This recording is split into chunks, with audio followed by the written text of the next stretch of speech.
Tonight I'm telling you about some big changes that are coming to my shop. We are going to be moving.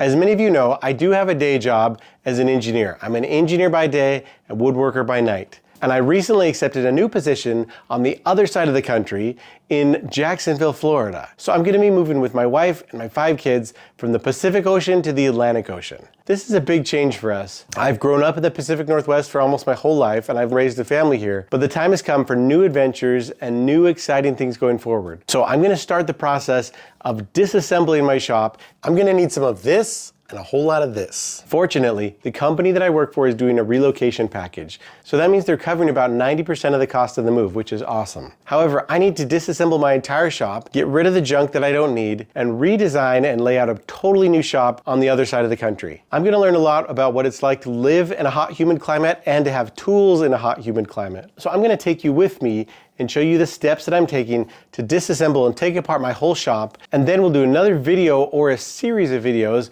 about setting up my new shop in the new location. The first thing I gotta do with my shop here is purge. All of us woodworkers like to save lots of scraps, and I have these all over my shop, stuffed into different cubbies. So the first thing I need to do is go through those and get rid of stuff. The moving company that's moving me won't take any construction type materials, so 2x4s, 2x6s. I'm gonna be giving those away to some friends. I also have some pressure treated wood that I'm giving away as well. I'm only saving the hardwood scraps that I know I'm gonna use. This is a really hard thing to do as a woodworker because I know that there's something that I could probably use on a future project, but we're simplifying here. We're getting rid of stuff. We're trying to purge so that I can have a fresh, clean start in my new shop. After I purge and get rid of all the stuff that I don't need, then I'm gonna go through tools and get rid of things that I'm not using or that I don't need to bring with me. This can be really tough too because there's always something that we wanna hold on to a little bit longer in case we need it. Keep the tools that you use regularly, and the ones that you don't ever use, get rid of them. For my French cleat wall, fortunately, it's really easy to just take all the tool holders off the wall, put those in boxes, and then I just unscrew all the French cleats from the wall. Now, if I had planned this out better ahead of time, I probably would have put the French cleats on a piece of plywood and then mounted the plywood to the wall. That would have been a lot easier to remove. But I didn't, so here we are. The next thing I need to do is disassemble my lumber racks. Now, of course, I have to unload them first, but then I'll pull out all the 2x4 arms and unscrew each of these from the wall. Now, when I built my shop cabinets, I designed them to be modular so that in the instance that I needed to take them apart and move them, I could.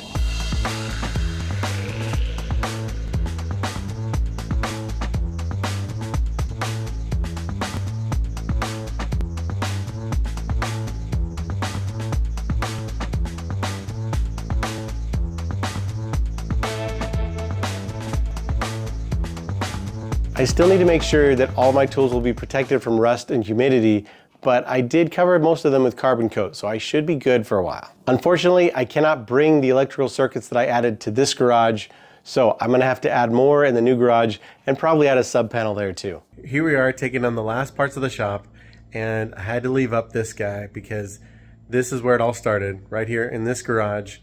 This is where the evening woodworker started, and so it's a little bittersweet, but moving on to bigger and better things. And so we're gonna take down right here, sign, it is official. The evening woodworker is moving to Florida. One thing in the shop that I'm leaving is the dovetail door frame. And I'm leaving this one here for 2 reasons. First of all, I think it looks really good on this door. Second of all, I glued it to the wall. So the time has come to say goodbye to the indoor treehouse.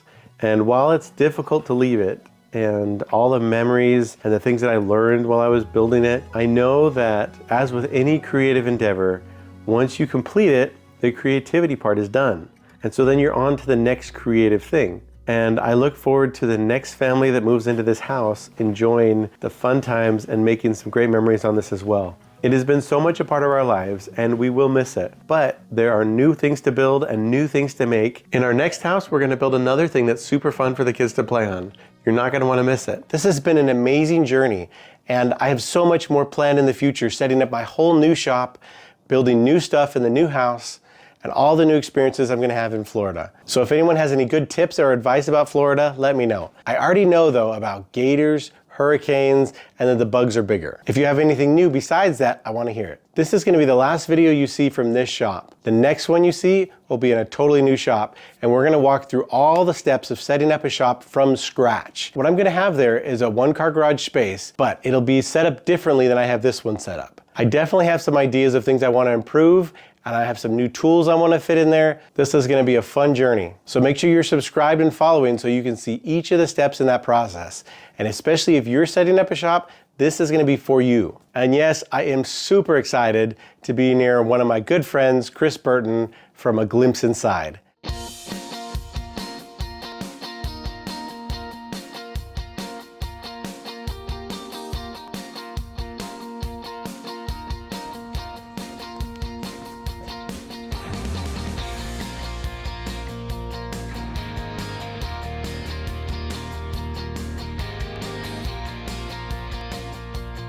Now, go build something, and we'll see you in Florida.